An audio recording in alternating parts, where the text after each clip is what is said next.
Θα μιλήσω για τα αστρικά πτώματα, τα οποία δεν είναι άλλα από τους λευκούς νάνους, τους αστέρες νετρονίων και τις μελανεσοπές, τις μαύρες τρύπες. Αυτή την ομιλία την έχουμε κάνει και αυτό το θέμα το έχουμε αναλύσει πολλές φορές. Οπότε ήμουν σε αυτό το δίλημμα να το πω εισαγωγικά για αυτούς που δεν έχουν ξανάρθει ή να το πω πιο επιστημονικά, αν μου επιτρέπετε, για αυτούς που έχουν ξανακούσει το θέμα. Προσπάθησα να κάνω κάτι ενδιάμεσο. Οπότε το πρώτο κομμάτι θα είναι μια εισαγωγή. Κάποια στιγμή στη μέση θα υπάρξει μία διαφάνεια με μαθηματικά, αλλά είναι μόνο μία. Και από εκεί και πέρα θα πέσει λίγο πάλι το πιο απλά. Οπότε τα πρώτα και πολύ βασικά είναι το ποια είναι τα αστρικά πτώματα. Τα αστρικά πτώματα, το πρώτο, το πιο σύνηθες ίσως, είναι οι λευκοί νάνοι. Οι λευκοί νάνοι προκύπτουν από άστρα με μάσα έως 1,4 φορές τη μάζα του ηλίου. Ο ήλιος μας δηλαδή, όταν τελειώσει η ζωή του, θα καταλήξει να γίνει ένας λευκός νάνος. Αυτό θα γίνει περίπου μετά. Ο ήλιος τώρα είναι στη μέση της ζωής του, άρα έχει άλλο τόσο, περίπου. Το άλλο αστρικό πτώμα το οποίο θα μελετήσουμε θα είναι οι αστέρες νετρονίων. Είναι άστρα, πάλι, με μάζα μεγαλύτερη από 1,4 φορές τη μάζα του ηλίου, αλλά και με μάζα μικρότερη από 3 φορές τη μάζα του ηλίου. Τα νούμερα αυτά θα τα πούμε γιατί προκύπτουν. Και είναι ένας αστέρας, είναι ο ίδιος αστέρας, απλά κατά την εξέλιξή του γίνονται κάποιες διεργασίες και καταλήγει να αποτελείται μόνο από νετρόνιο. Το σύστημα αυτό παρατηρείται, είναι ευσταθές, θα το δούμε και γιατί είναι ευσταθές και δεν καταραίει γιατί υπάρχει δηλαδή.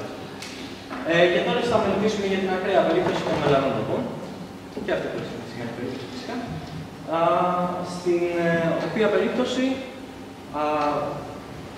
το σύστημα καταραίει σε μια ανομαλία στο κέντρο του αστέρα και γύρω του δημιουργείται αυτό που ονομάζουμε ορίζοντας γεγονότα, το οποίο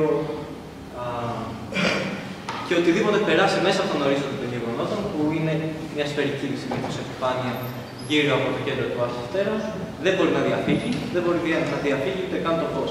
Και έτσι ακριβώς ορίζεται και ο ορίζοντας των γεγονότων.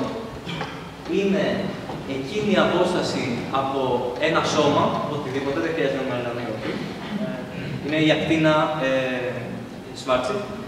Είναι η ακτίνα γύρω από ένα σώμα, στην οποία απόσταση από το σώμα η ταχύτητα διαφυγής, δηλαδή η ταχύτητα με την οποία πρέπει να τρέχεις για να μπορέσει να διαφύγεις από τη βαρυτική αυτού του σώματος, είναι μεγαλύτερη από τη ταχύτητα του φωτός.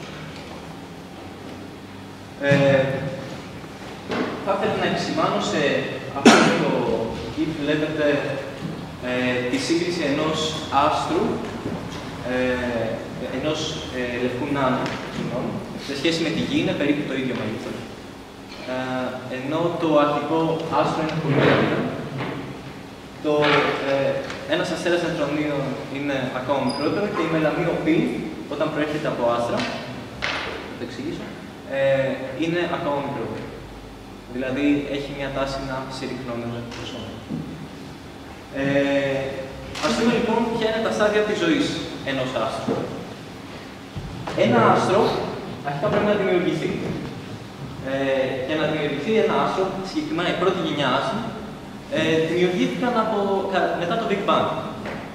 Δημιουργήθηκαν δηλαδή όταν το σύμπαν αποτελείται από αέριο, κυρίως υδρογόνο, και ήλιο, λίγο, αλλά κυρίως υδρογόνο. Και σε αυτό το αρχικό σύμπαν υπήρξαν κάποιες μικρές διαταραχές. Ανομοιομορφίες, αν επιτρέπετε στον χώρο. Αυτές οι ανομοιομορφίες, λόγω της βαρύτητας, μεγεθύθηκαν και δημιούργησαν τα πρώτα συμπυκνώματα, αν επιτρέπετε, υδρογόνου. Και τελικά αυτές οι ομάδες υδρογόνου μεγάλωσαν και δημιούργησαν άστρα, γαλαξίες και ούτω καθεξής.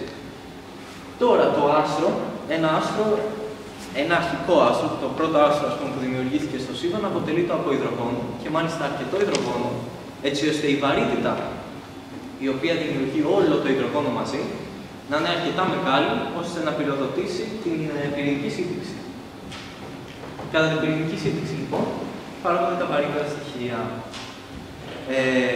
Πέρα δηλαδή από το υδρογόνο και το ήλιο, παράγεται λίθιο, ήλιο και ούτω καθεξής. Άνθρακας.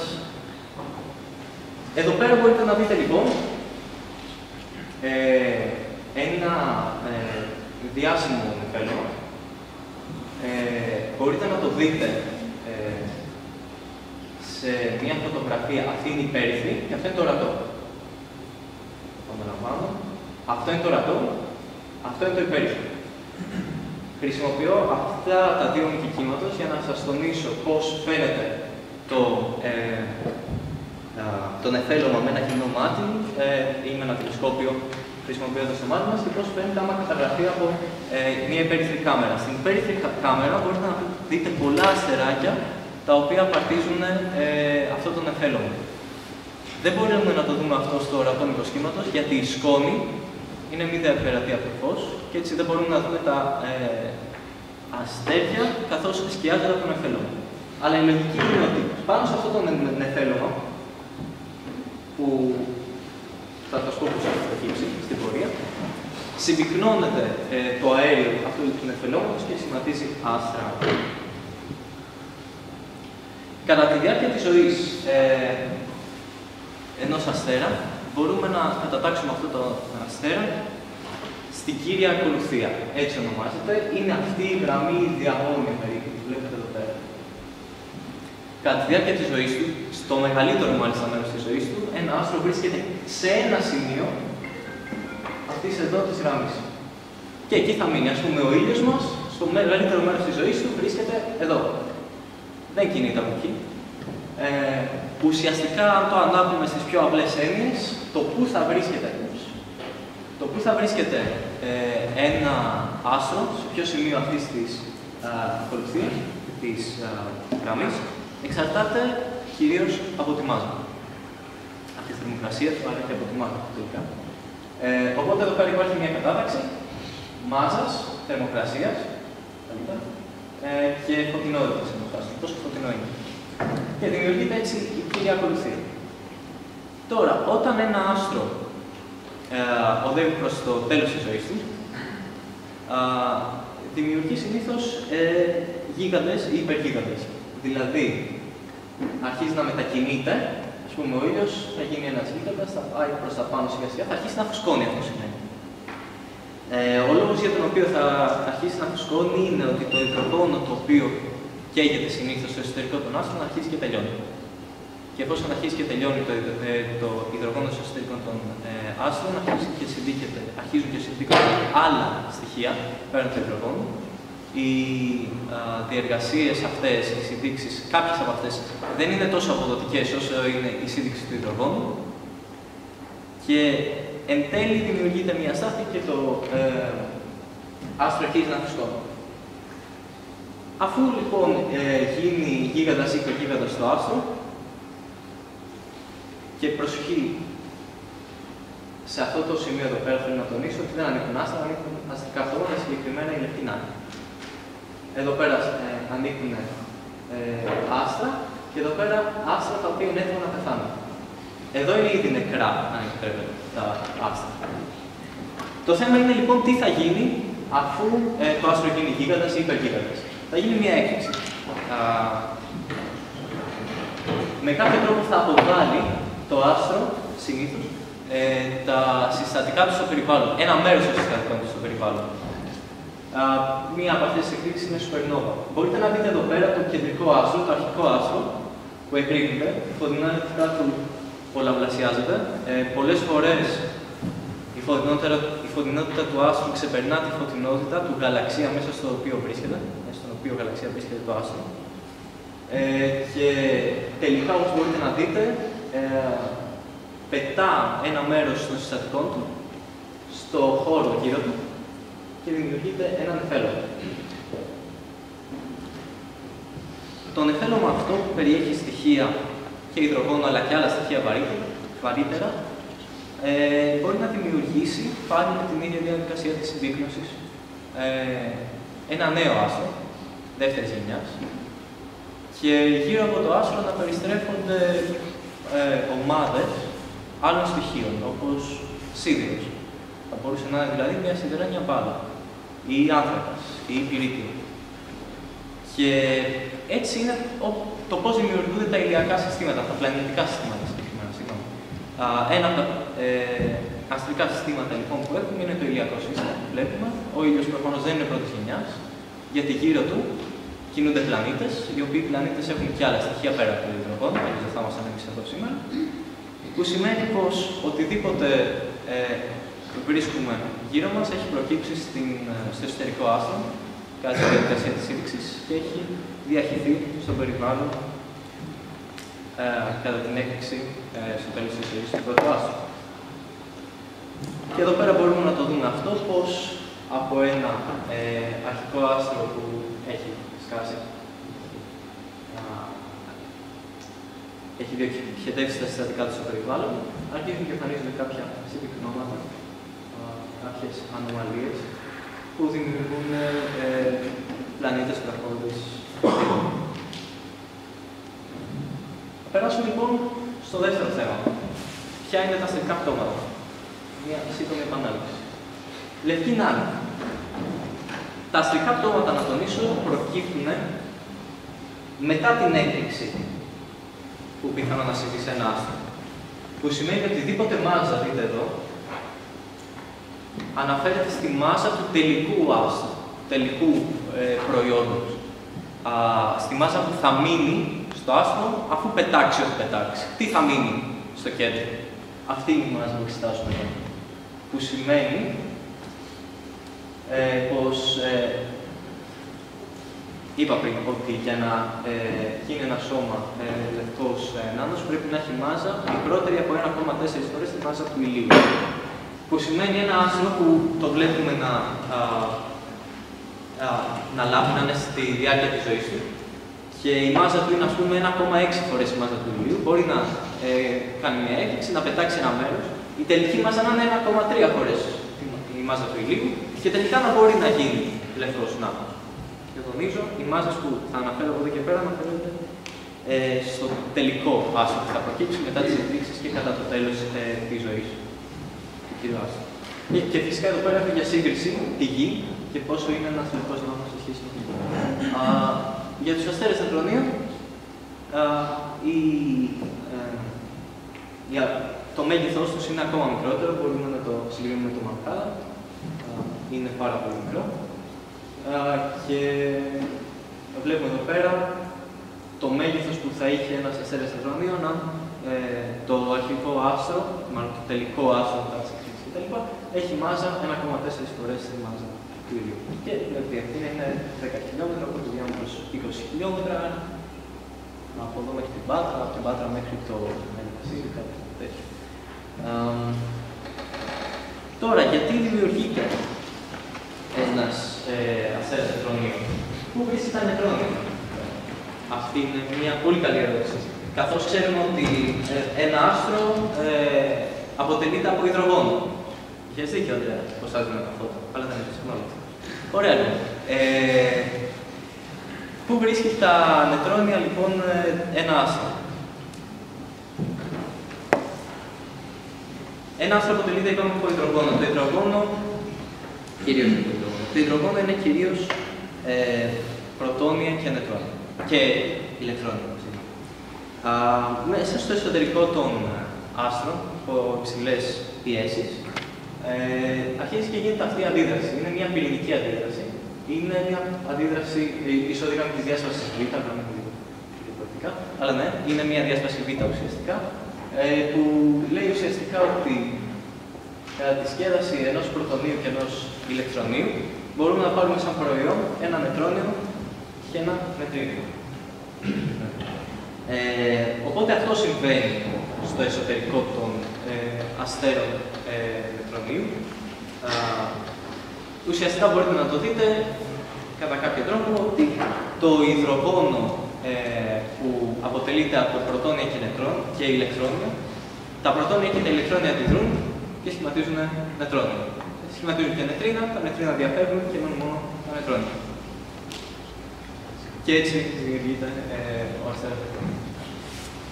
Τέλος, έχουμε τις μελλοντικές τοπές, οι οποίες μας απασχολούν στο τελευταίο κομμάτι της ομιλίας, καθώς η λευκή νάνη και οι αστέρες τεκτονίων περιγράφονται από την ίδια φυσική περίπου. Οπότε θα τους μελετήσουμε μαζί, μόλις μελετήσουμε τον ένα, ξέρουμε τι γίνεται και το άλλο. Αλλά οι μελλοντικές τοπές είναι λίγο διαφορετικό πράγμα. Η λογική είναι πάντως ότι πλέον η μάζα είναι τόσο μεγάλη, η βαρυτική δύναμη είναι τόσο μεγάλη, τίποτα δεν μπορεί να σταματήσει να εξορροπήσει τα σωματίδια που αποτελούν το άστρο. Το άστρο καταραίει σε ένα κεντρικό σημείο. Πάμε λοιπόν να μιλήσουμε για την κεντρική έννοια, η οποία είναι απαραίτητη για να περιγράψουμε τους αστέρες τεκτονίων και τους λευκούς να'ους. Αυτό είναι το αέριο Φέρμι. Αλλά πριν μιλήσουμε για ένα αέριο Φέρμι, το οποίο σας λέω ότι είναι ένα σύστημα ουσιαστικά φερμιονίων, να σας πω λίγο τι είναι τα φερμιόνια. Τα φερμιόνια λοιπόν, ή μάλλον γενικότερα τα σωμάτια που αποτελούν το σύμπαν, είναι είτε μποζόνια είτε φερμιόνια. Τι σημαίνει αυτό όμως? Τα μποζόνια και τα φερμιόνια λένε ότι διέπονται από διαφορετικές στατιστικές. Περιγράφονται από διαφορετικές στατιστικές. Στην πράξη όμως, τι σημαίνει αυτό, εκτός από τον διαφορετικό τρόπο που τα μελετάμε, έχουν μια εγγενή διαφορετική ιδιότητα. Όταν έχουμε ένα σύστημα θα μπορούσε να είναι, ας πούμε, ένα άτομο υδρογόνο, παράδειγμα, το οποίο αποτελείται από ένα πυρήνα, εντάξει, και γύρω-γύρω περιστρέφονται τα ηλεκτρόνια. Τα ηλεκτρόνια είναι φερμιόνια. Και τα φερμιόνια διέπονται από την απαγορευτική αρχή του Πάουλη, που λέει, η απαγορευτική αρχή του Πάουλη, ότι δεν γίνεται δύο φερμιόνια όμοια, δηλαδή δύο ηλεκτρόνια για παράδειγμα, να βρίσκονται στην ίδια κατάσταση. Που μας δίνει και το μοντέλο με τις στιβάδες, ότι στην θεμελιώδη στιβάδα μπορούν να πάνε μέχρι δύο ηλεκτρόνια πιο πάνω κτλ. Όλα αυτά προκύπτουν, τα απλοποιώ βέβαια, αλλά προκύπτουν κάπως έτσι, καθώς δεν μπορούμε να έχουμε όλα τα ηλεκτρόνια, τα φερμιόνια στην ίδια στάθμη. Αντιθέτως, για τα μποζόνια δεν ισχύει αυτό. Που σημαίνει, αν είχαμε με κάποιο μαγικό τρόπο ένα μποζονικό άτομο υδρογόνου, τα σωματίδια, ας πούμε, οι φύλλοι, ας πούμε, των ηλεκτρονίων, τα διαφορετικά ηλεκτρόνια τα οποία μπορούμε να θεωρήσουμε ότι είναι μποζόνια, θα μπορούσαν όλα να βρίσκονται στην ίδια κατάσταση, στη θεμελιώδη κατάσταση. Και αυτό έχει διαφορά, γιατί σε ένα μποζονικό σύστημα μπορούμε να θεωρήσουμε την θεμελιώδη κατάσταση ότι έχει ενέργεια 0. Μπορούμε να θεωρήσουμε αυτό πολύ δυνατά. Και μπορούμε να πούμε ότι κάθε στάθμη έχει μια διαφορετική ενέργεια. Η θεμελιώδης κατάσταση για ένα σύστημα φερμιονίων, με πάνω από ένα φερμιόνιο, δεν έχει ενέργεια 0. Γιατί εντάξει, αυτό που βρίσκεται στη χαμηλότερη κατάσταση έχει ενέργεια 0. Αλλά αυτό έχουμε περισσότερα από ένα φερμιόνιο, το επόμενο βρίσκεται σε μια κατάσταση ενέργειας ας πούμε, άρα η συνολική ενέργεια αυτών των δύο είναι 0 συν ε. Και αν το επόμενο έχει ενέργεια 2 θα έχουμε 2 και και 0, 3 και ούτω καθεξής. Ανάλογα τις στάθμες προκύπτει διαφορετική ενέργεια. Στα μποζόνια δεν ισχύει αυτό, καθότι η θεμελιώδης κατάσταση έχει ενέργεια 0. Συγκεκριμένα θα έχουμε στη θεμελιώδη κατάσταση ένα μποζόνιο σε ενέργεια 0, το δεύτερο σε ενέργεια 0, αθροίζουμε όλες τις ενέργειες, μας κάνει 0. Και αν τα άστρα αποτελούνταν από μποζόνια, δεν θα είχαμε καμία δυνατότητα να δούμε αστέρες τεκτονίων ή αστέρες ή λευκούς νάνους, καθότι θα κατέληγαν στη θεμελιώδη κατάσταση όλα τα σωματίδια που αποτελούν το άστρο, δηλαδή θα πήγαιναν στο κέντρο του άστρου και θα ήταν όλα σε ένα σημείο. Αυτά νομίζω είναι που πρέπει να σας πω για τα φερμιόνια και τα μποζόνια, τι είναι. Οπότε, παρατηρείται ένα φαινόμενο, το οποίο θέλω να σας το περιγράψω λίγο μακροσκοπικά. Έχουμε ένα σύστημα, ένα άστρο, το οποίο αποτελείται από φερμιόνια. Τα φερμιόνια, λοιπόν, η χαμηλότερη ενέργεια που μπορούν να έχουν είναι μια συγκεκριμένη και δεν μπορούν να πέσουν κάτω από αυτή, να πάνε στην ενέργεια 0. Και σημειωτέων θέλω να τονίσω ότι υπάρχει ένας γενικός κανόνας, αν θέλετε, στη φυσική, που λέει ότι ένα οποιοδήποτε σύστημα προτιμά να βρίσκεται σε όσο χαμηλότερη ενέργεια γίνεται. Θέλουμε δηλαδή να έχουμε την ελάχιστη δυνατή ενέργεια. Γι' αυτό και αποδιεγείρεται ένα διαγερμένο άτομο. Γιατί πέφτει, ας πούμε, το ηλεκτρόνιο από μια κατάσταση υψηλότερης ενέργειας σε μια κατάσταση χαμηλότερης ενέργειας, αυθόρμητα, παράγοντας ηλεκτρόνιο. Οπότε, εφόσον θέλουμε να βρισκόμαστε στην χαμηλότερη δυνατή ενέργεια του συστήματός μας και εφόσον το σύστημα αυτό αποτελείται από φερμιόνια, τα φερμιόνια θα θέλουν να φτάσουν το πολύ στη θεμελιώδη κατάσταση. Αν ασκήσω εγώ αν με κάποιο τρόπο πάω και πιέσω την συγκεκριμένη περιγραφή, θα τη δούμε αμέσως μετά. Δείτε μακροσκοπικά, αν πάω και πιέσω αυτά τα φερμιόνια να πάνε σε ακόμα χαμηλότερη ενέργεια, δεν είναι δυνατόν αυτό να συμβεί, θα μου αντισταθούν. Γιατί χαμηλότεροι που μπορούν να φτάσουν είναι η ενέργεια της θεμελιώδης κατάστασης, που δεν είναι μηδενική.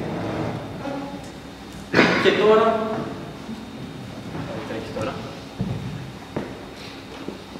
Συγγνώμη.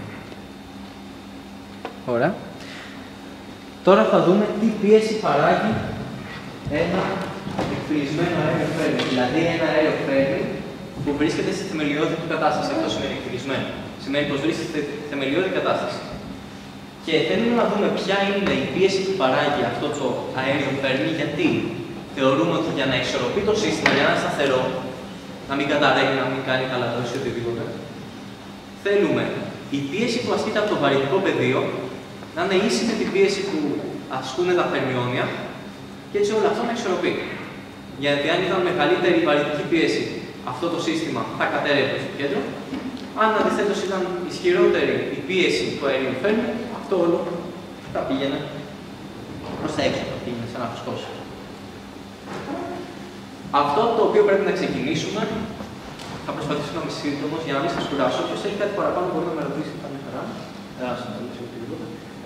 Θα ξεκινήσουμε από ένα θεμελιώδες μέγεθος που ονομάζεται πυκνότητα καταστάσεων. Πυκνότητα καταστάσεων είναι αυτό το G.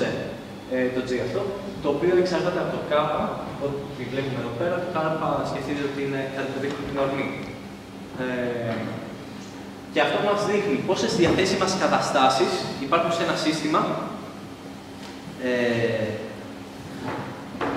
ένα σύστημα, φερμιονικό σε αυτή την περίπτωση, καθότι αυτό μελετάμε, το οποίο βρίσκεται σε ένα όγκο, δηλαδή ανάμεσα σε έναν όγκο V, σε ένα φλοιό, αν θέλετε, όπου V και κάτι ακόμα, πόσες καταστάσεις έχουμε εκεί μέσα, πόσες δυνατές καταστάσεις, σε πόσα στάθμες μπορούν να πάνε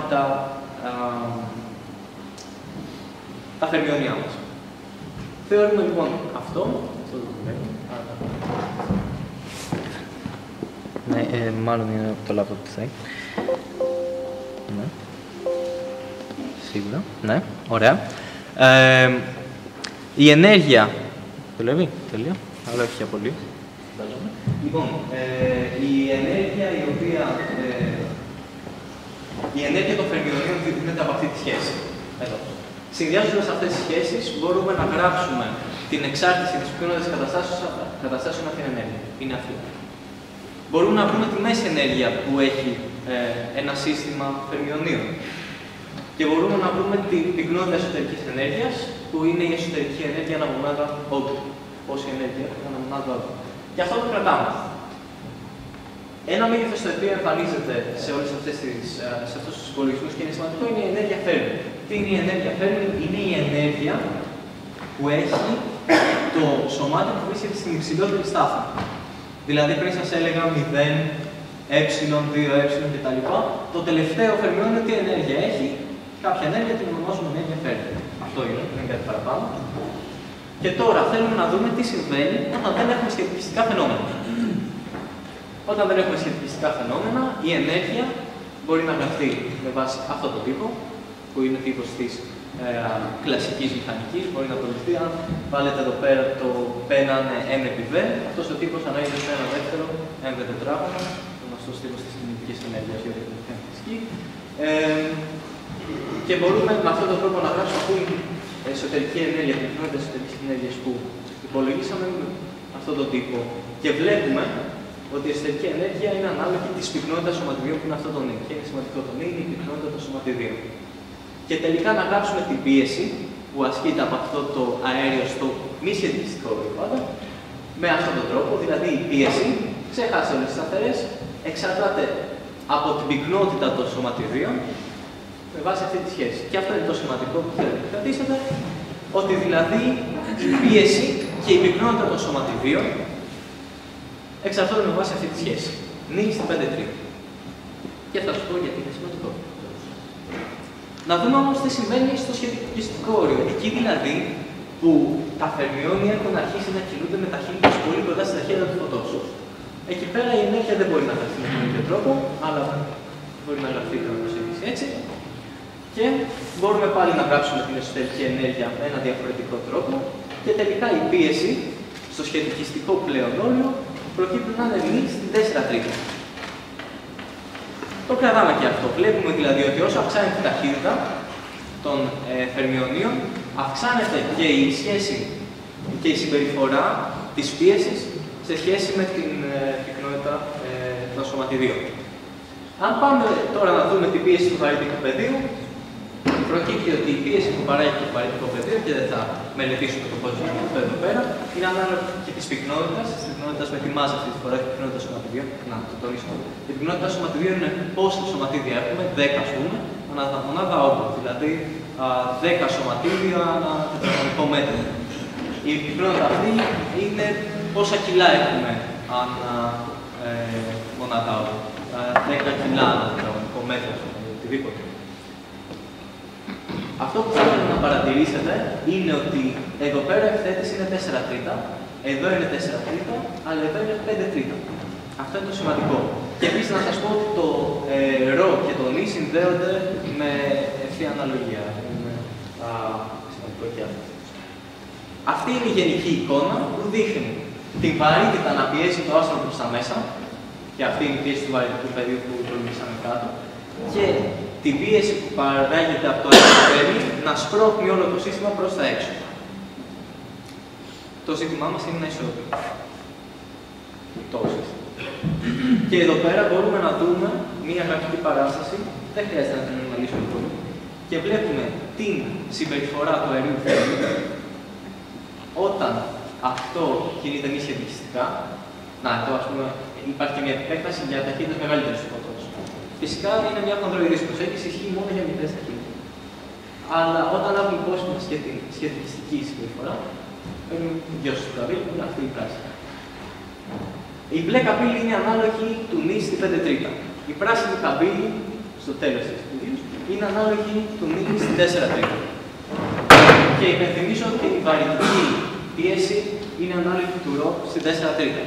Τι σημαίνει αυτό? Σημαίνει ότι όταν βρισκόμαστε στο μη σχετιστικό όριο, όταν έχουμε δηλαδή χαμηλές ταχύτητες, δηλαδή όταν η μάζα είναι μικρή, γιατί τότε έχουμε μικρές ταχύτητες, η πίεση που μπορεί να ασκήσει το αέριο φέρμι είναι πολύ μεγαλύτερη από την πίεση που μπορεί να ασκήσει το βαρυτικό πεδίο. Που σημαίνει πως σε αυτή την περίπτωση μπορεί να ισορροπήσει το σύστημα. Αν όμως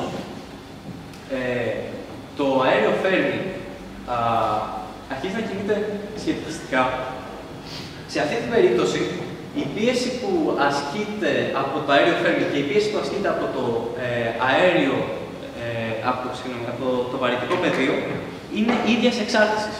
Και όταν έχουμε κάτι με την ίδια εξάρτηση, αρχίζουν και δημιουργούνται αστάθειες.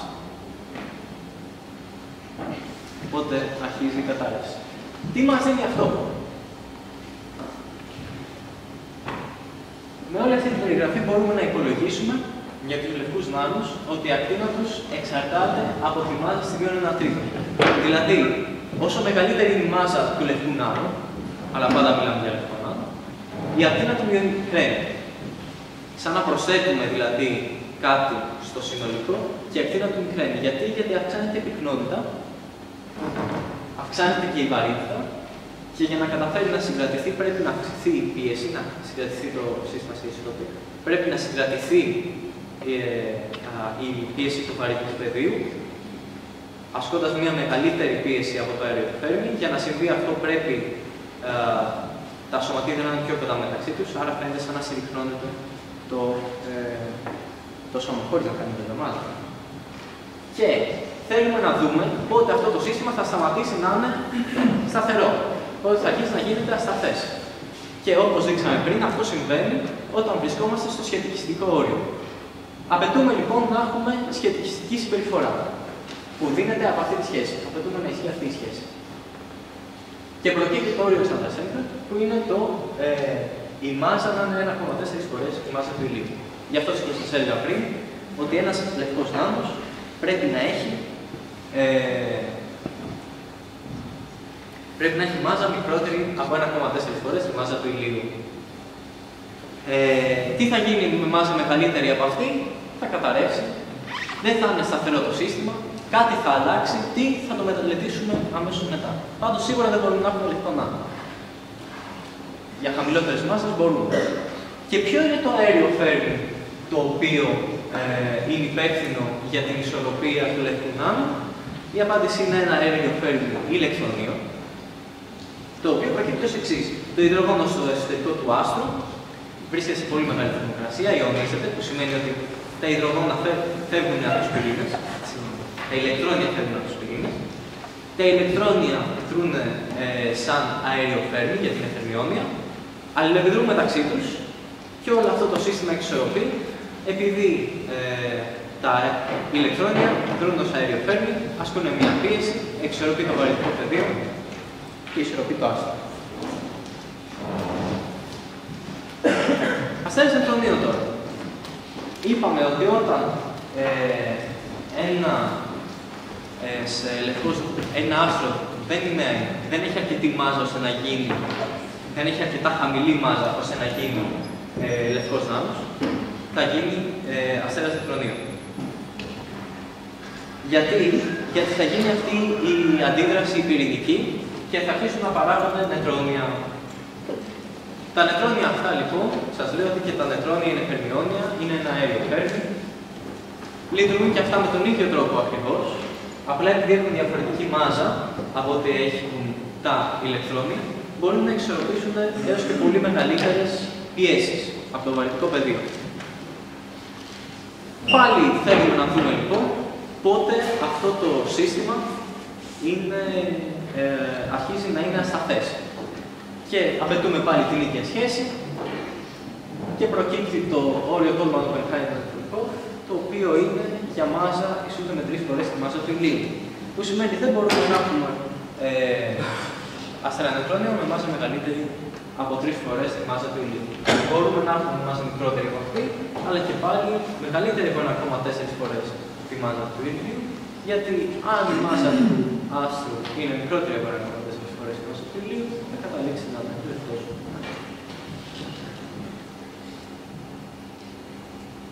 Το συνολικό αποτέλεσμα είναι αυτό.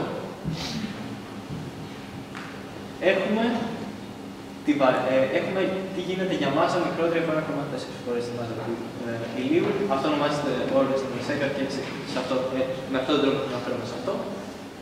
Έχουμε λοιπόν το όριο της Ανδρασέγγα, αριστερά από αυτό έχουμε λευκούς νάνους.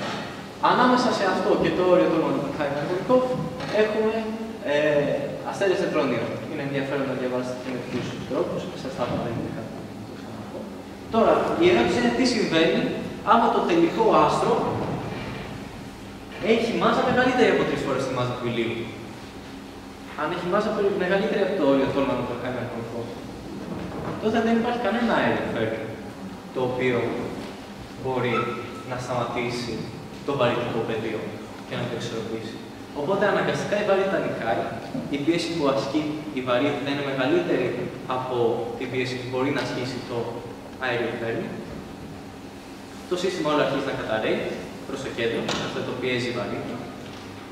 Συγχυριέζεται όλο σε μια ανομαλία και τελικά καταλήγουμε να έχουμε πολλή μάζα, μεγάλο αριθμό μάζα, σίγουρα πάνω από 3 φορές τη μάζα του ηλίου, σε ένα σημείο, κυριολεκτικά σε ένα σημείο, χωρίς διαστάσεις. Έτσι είναι τουλάχιστον μια περιγραφή. Έτσι νομίζουμε σήμερα. Δεν το έχουμε παρατηρήσει ποτέ, γιατί γύρω από τη μάζα, γύρω από αυτό το ανώμαλο σημείο που έχει μάζα με άπειρη πυκνότητα, υπάρχει μία απόσταση από αυτό το σημείο, για την οποία η ταχύτητα διαφυγής είναι ίση με την ταχύτητα του φωτός. Που σημαίνει ότι οτιδήποτε περάσει αυτή την ακτίνα, πάει πιο κοντά από αυτή την ακτίνα, πέσει δηλαδή μέσα στον ορίζοντα των γεγονότων, όπως ονομάζεται, θα έχει εν τέλει τη μοίρα να πέσει στο κέντρο της ανομαλίας, στο κέντρο της μαύρης τρύπας. Και αυτό σημαίνει φυσικά γιατί τίποτα δεν μπορεί να τρέξει με ταχύτητα μεγαλύτερη από τη ταχύτητα του φωτός. Θα πάμε λοιπόν να μελετήσουμε πλέον τι είναι οι μαύρες τρύπες και ποια φαινόμενα τις διέχουν. Ουσιαστικά έκλεισε όλο το κομμάτι με το αέριο Φέρμι, δεν θα το χρειαστούμε από εδώ και πέρα.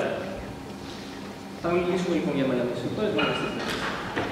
Και θα ασχοληθούμε με τη θερμοδυναμική των μελανών. Είναι κάτι το οποίο αναπτύσσεται από διάφορους φυσικούς όπως ο Χόκκινγκ και ο Μπέκενστάιν.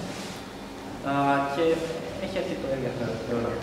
Μελετώντας τις μαύρες τρύπες μέσω των εξισώσεων Einstein, γιατί χρειαζόμαστε γενική σχετικότητα για να το κάνουμε αυτό, στην περιγραφή μας, και μάλιστα στην πιο απλή περιγραφή που έχουμε κατά τη Schwarzschild, θεωρώντας δηλαδή σφαιρικά συμμετρικές λύσεις του κενού, προκύπτουν κάποια μεγέθη κατά την περιγραφή. Και εκτός από το ότι προκύπτουν κάποια μεγέθη, προκύπτουν κάποιες εξισώσεις, οι οποίες εξισώσεις είναι οι εξής. Μία εξίσωση. Ναι, okay. Σωστό, ευτυχώς που το είδα. Λοιπόν, σε όλα τα επόμενα θα δουλέψουμε σε ένα σύστημα που το G, το H και το C είναι ένα. Τι είναι αυτά? Το G είναι η σταθερά του Einstein, του Νεύτωνα, για την παγκόσμια έλξη.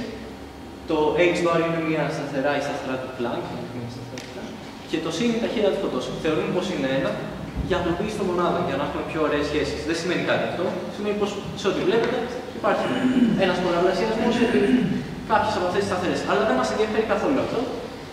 Και μία από τις εξισώσεις που προκύπτουν κατά την ανάλυση των μελανών οπών είναι αυτή. Δεν θέλω λέει τίποτα προφανώς.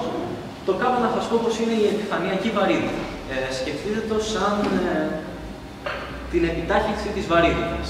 Εδώ πέρα το G, το 10 μέτρα ένα στον τετράγωνο που λέμε, που μας δίνει πόσο έντονα κατά κάποιο τρόπο μας τραβάει η γη. Τέλος πάντων, δεν έχει σημασία. Προκύπτει λοιπόν ότι πάνω στον ορίζοντα των γεγονότων, δηλαδή στην επιφάνεια που ορίζει η ακτίνα του Schwarzschild, το K, η επιφανειακή βαρύτητα, το G, αν επιτρέπετε, είναι σταθερό. Εντάξει. Προχωράμε και θα δούμε αυτό. Προκύπτει επίσης ότι η μάζα της μελανής οπής εξαρτάται από το K και εξαρτάται από το Α, όπου Α είναι η επιφάνεια του ορίζοντα των γεγονότων. Και να σας τονίσω ότι ο ορίζοντας των γεγονότων αυξάνει όσο αυξάνεται και η μάζα. Μάλιστα, ο ορίζοντας των γεγονότων μπορεί να είναι τεράστιος όταν η μελανή οπή έχει καταπιεί τόσο πολλά άστρα, βρίσκεται ας πούμε στο κέντρο ενός γαλαξία, που η μάζα της είναι τεράστια. Και σε αυτή την περίπτωση και ο ορίζοντας των γεγονότων είναι μεγάλος και είναι λογικό λοιπόν να ισχύει ότι η μάζα εξαρτάται από την επιφάνεια και αντίστοιχα η επιφάνεια να εξαρτάται από τη μάζα. Ο τελευταίος νόμος μας λέει ότι η επιφάνεια του ορίζοντα των γεγονότων πάντα αυξάνεται. Και είναι λογικό αυτό. Γιατί τίποτα δεν μπορεί να γίνει από τη μελανή οπή, οπότε αναγκαστικά η μάζα αυξάνεται, άρα και η επιφάνεια αυξάνεται. Και το ενδιαφέρον είναι ότι άμα δείτε αυτές τις εξισώσεις και ξέρετε και λίγη θερμοδυναμική, μπορείτε να δείτε ότι αυτές οι εξισώσεις μοιάζουν πάρα πολύ, εξωφρενικά πολύ, με αυτές τις εξισώσεις, οι οποίες είναι οι εξισώσεις της θερμοδυναμικής. Και βλέπουμε πίσω. Και βλέπουμε ότι υπάρχει, σαν να υπάρχει μια αναλογία μεταξύ του K και της θερμοκρασίας, της μάζας και της εσωτερικής ενέργειας. της επιφάνειας και της εντροπίας. Της επιφάνειας και της εντροπίας. Κάνοντας αυτόν τον παραλληλισμό, ο Χόκινγκ τον έκανε πρώτο, προέκυψαν κάποιες σχέσεις. Η αριστερή σχέση, η οποία ονομάζεται εντροπία Wittgenstein-Hawking, μας δίνει μία εντροπία, όχι θερμοδυναμική, μία ισοδύναμη εντροπία που έχουν οι μελανές οπές, η οποία εξαρτάται από την επιφάνεια του ορίζοντα των γεγονότων. Η δεξιά σχέση μας συνδέει την θερμοκρασία, ονομάζεται θερμοκρασία Hawking, την οποία έχει μία μελανή οπή, που δεν είναι και πάλι πραγματική θερμοκρασία, δεν μπορούμε να βάλουμε ένα θερμόμετρο και να τη μετρήσουμε. Μία ισοδύναμη θερμοκρασία που συνδέεται με την επιφανειακή βαρύτητα. Προκύπτει λοιπόν να υπάρχει μία θερμοδυναμική και στις μελανές οπές. Κατά τη στοιχεία έτσι το ξεκίνησε ο Χόκινγκ. Εντάξει, προφανώς εμελιώθηκε μετά, αλλά αρχικά το δουλέψαμε με βάση την αντιστοιχεία. Ότι μοιάζουν οι σχέσεις για τις μελανές οπές και οι σχέσεις για την θερμοδυναμική. Να μιλήσουμε λίγο για την εντροπία των μελανών οπών, που δίνεται λοιπόν με αυτή τη σχέση. Προκύπτει ότι όλη η εντροπία, εφόσον εξαρτάται από την επιφάνεια α, και εδώ θα ήταν καλό να σας πω ότι είναι η εντροπία, γιατί δεν ξέρετε φυσικά. Η εντροπία σκεφτείτε τη σαν ένα μέτρο της πληροφορίας. Πληροφορία τι σημαίνει, σκεφτείτε πού βρίσκεται κάθε σώμα, κάθε κομμάτι που απαρτίζει το σύστημα. Είναι μια γενική έννοια της φυσικής. Τη μετράμε στην εντροπία. Και η πληροφορία εξαρτάται από όλο το σύστημα και τις τρεις διαστάσεις. Με κάποιο τρόπο λοιπόν φαίνεται πως η πληροφορία όταν δημιουργείται μια μελανή οπή αποθηκεύεται στην επιφάνεια της μελανής οπής. Σαν να χάνεται δηλαδή από το εσωτερικό της και να αποθηκεύεται στην επιφάνειά της κατά κάποιο τρόπο, στην επιφάνεια του ορίζοντα των γεγονότων. Αυτό αφήσω εδώ. Και βγαίνει λοιπόν ο γενικευμένος τρίτος νόμος της θερμοδυναμικής, που συμπεριλαμβάνει και την θερμοδυναμική εντροπία αλλά και την εντροπία Wittgenstein-Hawking και λέει ότι το άθροισμα της κλασικής θερμοδυναμικής εντροπίας συν την εντροπία Wittgenstein-Hawking, αυτό αυξάνεται πάντα και δεν μειώνεται ποτέ. Γιατί αυτό είναι και ο τρίτος νόμος της θερμοδυναμικής, ότι η εντροπία πάντα αυξάνεται. Γιατί η εντροπία είναι και η αταξία του συστήματος. Και δείχνει πόσο, σε πόσο μεγάλη κατάσταση αταξίας βρίσκεται το σύστημα. Και θεωρούμε στη φυσική ότι ένα σύστημα βρίσκεται τείνει πάντα να μεγαλώσει η κατάσταση της αταξίας. Με άλλα λόγια, αν μας σπάσει ένα ποτήρι, δεν μπορώ αυθόρμητα να το ξανακολλήσω. Και το γεγονός ότι σπάει το ποτήρι αυθόρμητα, γιατί πέφτει αυθόρμητα, αλλά δεν κολλάει αυθόρμητα, σημαίνει πως υπάρχει μια συμμετρία, η εντροπία πάει να αυξηθεί, δεν μειώνεται ποτέ.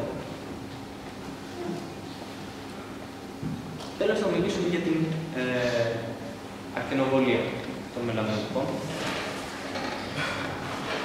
Ίσως έχει ακούσει για την ακτινοβολία μέλανος σώματος. Η ακτινοβολία μέλανος σώματος είναι το εξής. Λέμε ότι οποιοδήποτε σώμα στη φυσική που έχει κάποια θερμοκρασία, μη μηδενική, μεγαλύτερη από το απόλυτο μηδέν, ακτινοβολεί. Αν η θερμοκρασία του, ας πούμε, είναι γύρω στους 6.000 βαθμούς Κελσίου, ακτινοβολεί και μάλιστα το φως του μοιάζει με το φως του ηλίου. Γιατί το φως του ηλίου έχει θερμοκρασία περίπου 6.000 βαθμούς Κελσίου. Αν η θερμοκρασία του είναι μικρότερη, ας πούμε 4.000 βαθμούς Κελσίου ή 2.000 βαθμούς Κελσίου, η ακτινοβολία του είναι και πιο ασθενής, αλλά και σε διαφορετικότερο μήκος κύματος. Γι' αυτό και μία σόμπα, που η θερμοκρασία του είναι μεγάλη, αλλά όχι πάρα πολύ μεγάλη, φαίνεται κόκκινη και όχι άσπρη, όπως ο ήλιος. Και κάτι σαν εμένα, ένα σώμα στους 37-36 βαθμούς Κελσίου, δεν ακτινοβολεί στο ορατό, δεν μπορείτε να με δείτε στο σκοτάδι, αλλά μπορείτε να με δείτε με τις υπέρυθρες κάμερες. Γιατί ακτινοβολώ στο υπέρυθρο και εγώ και όλοι εσείς. Και η Γη ακτινοβολεί στο υπέρυθρο, έχει και αυτή μια θερμοκρασία, γύρω στους 15, δεν είμαι σίγουρος, δεν έχει σημασία. Οπότε μπορεί να φανεί και η Γη σε θερμοκρασία μικρότερη. Το θέμα είναι όμως ότι εφόσον μιλάμε για θερμοκρασία κόκκινη, θερμοκρασία των μελανότυπων, θα μπορούσε κανείς να θεωρήσει ότι ωραία, αφού έχει θερμοκρασία μη μηδενική, μήπως ακτινοβολεί. Και η απάντηση είναι ναι. Οι μελανές οπές ακτινοβολούν. Και αυτό είναι το περίεργο, γιατί λέμε ότι οι μελανές οπές είναι κάτι το οποίο, αν κάτι πέσει μέσα στη μελανιοπή, δεν μπορεί ποτέ να βγει από εκεί. Πώς γίνεται η μελανιοπή να ακτινοβολεί, δηλαδή να πετάει φως έξω? Άμα πέσει λέμε το φως μέσα, δεν μπορεί να βγει ποτέ. Αλλά η ίδια η μελανιοπή ακτινοβολεί. Είναι περίεργο αυτό, ακόμα δεν το έχουμε καταλάβει, είναι αντικείμενο μελέτης. Θα φτάσουμε και στα σημερινά. Υπάρχουν διάφορες προτάσεις, αλλά είμαστε αρκετά σίγουροι ότι ισχύει αυτό. Το θέμα όμως είναι το εξής, ότι η ισχύ της ακτινοβολίας, το P, είναι αντιστρόφως ανάλογο των τετραγώνων της μάζας της μελανισοπής. Που σημαίνει ότι όσο μεγαλύτερη η μάζα της μελανισοπής, τόσο ασθενέστερα ακτινοβολεί. Αν η μάζα της μελανισοπής είναι πολύ μικρή, τότε η μελανιοπή ακτινοβολεί πάρα πολύ έντονα. Η θερμοκρασία μεγαλύτερη. Εδώ πέρα μπορείτε να δείτε πώς φανταζόμαστε την ακτινοβολία πώς φανταζόμαστε την ακτινοβολία των μελανότυπων. Εδώ λοιπόν είναι η μελανιοπή. Αυτός εδώ είναι ο ορίζοντας των γεγονότων. Τίποτα δεν μπορεί να διαφύγει από τον ορίζοντα των γεγονότων. Αλλά σύμφωνα με την κβαντική μηχανική, ξέρουμε μάλλον, ότι στο κενό γύρω από τον ορίζοντα των γεγονότων μπορούν να δημιουργηθούν ζέχοι σωματιδίων για πολύ λίγο χρονικό διάστημα. Ας υποθέσουμε λοιπόν ότι εδώ πέρα δημιουργείται ένα ζεύγος σωματιδίου-αντισωματιδίου. Το αντισωματίδιο πέφτει μέσα στην μελανιοπή. Εκεί πέρα αντιδράμε ένα σωματίδιο, εξαϊλώνεται, χάνεται, πέφτει. Αλλά το σωματίδιο, το συζυγές του αντισωματιδίου, καταφέρει να διαφύγει από τη μελανιοπή. Άρα στην πραγματικότητα γίνεται με έναν έμεσο τρόπο η ακτινοβολία των μελανοτοπών. Δεν είναι δηλαδή ότι οι μελανές οπές ακτινοβολούν, αλλά ότι δημιουργούνται σωμάτια και αντισωμάτια στο εξωτερικό των μελανοτοπών, τα αντισωμάτια απορροφούνται, τα σωμάτια εκπέμπονται. Και με αυτόν τον τρόπο φαίνεται σαν να ακτινοβολούν οι μελανές οπές με έμεσο τρόπο. Σε κάθε περίπτωση όμως, μακροσκοπικά είναι το ίδιο πράγμα. Φαίνεται να ακτινοβολούν. Και αν κάνουμε κάποιους υπολογισμούς που γίνεται, μπορείτε να με ρωτήσετε, είναι πολύ πραγματικά. Αν έχουμε μία μελανιοπή, υποθετική, με μάζα ίση με τη μάζα του ηλίου. Θα μου πείτε ίσως κάποιοι ότι δεν μπορούμε να έχουμε μελανιοπή με την μάζα ίση με τη μάζα του ηλίου, γιατί θέλουμε να έχουμε μάζα μεγαλύτερη από 3 φορές τη μάζα του ηλίου. Ναι, περίπου. Για να έχουμε μία μελανιοπή που έχει προέλθει από άστρο, ναι, πρέπει η μάζα της να είναι τουλάχιστον 3 φορές μεγαλύτερη από τη μάζα του ηλίου. Αλλά μπορεί να έχει δημιουργηθεί με άλλο τρόπο μία μελανιοπή. Μάλιστα, τα μοντέλα του πρώιμου σύμπαντος επιτρέπουν την δημιουργία μελανότοπων με διαφορετικό τρόπο στα πολύ πρώιμα στάδια του σύμπαντος. Οπότε, ναι, θα μπορούσαμε να έχουμε μία μελανιοπή με πολύ μικρή μάζα, η οποία να αντέδρασε με κάποιο πλανήτη ή οτιδήποτε, και να μεγάλωσε η μάζα της και να φτάσει μία φορά τη μάζα του ηλίου. Το τονίζω, έχει και σημασία. Τέλος πάντων, αν θεωρήσουμε μία μελανιοπή με μάζα ίση με τη μάζα του ηλίου, προκύπτει ότι ο χρόνος για να ακτινοβολήσει όλη της τη μάζα είναι 2/10⁶ χρόνια. Το σύμπαν έχει ηλικία 13,8/10⁹ χρόνια. Που σημαίνει μία μελανιοπή με μάζα τη μάζα του ηλίου δεν θα μπορέσει να εξελιχθεί ποτέ, δεν θα μπορέσει ποτέ να αποβάλει τα πάντα, όλη τη μάζα. Αν όμως έχουμε μία μάζα, μία μελανιοπή, η οποία δημιουργήθηκε στην αρχή του σύμπαντος, αυτή η μελανιοπή θα μπορέσει να ακτινοβολήσει όλη τη μάζα. Μάλιστα, οι προβλέψεις που γίνονται είναι ότι κάπου τώρα, σε αυτή την ηλικία, δηλαδή 13,8 επί 19 περίπου χρόνια, θα κάνει μια πρώιμη μελανιοπή, πολύ μικρή, να εξαϊλωθεί. Που σημαίνει μπορεί κάποια στιγμή στο μέλλον να αρχίσουμε να παρατηρούμε τέτοιες μελανιοπές, τέτοιες ακτινοβολίες έντονες. Και μάλιστα, όσο μικρότερη η μάζα, τόσο πιο γρήγορα ακτινοβολεί. Γίνεται αλυσίδωτο αυτό το πράγμα. Το έχει να σου. Ευχαριστώ.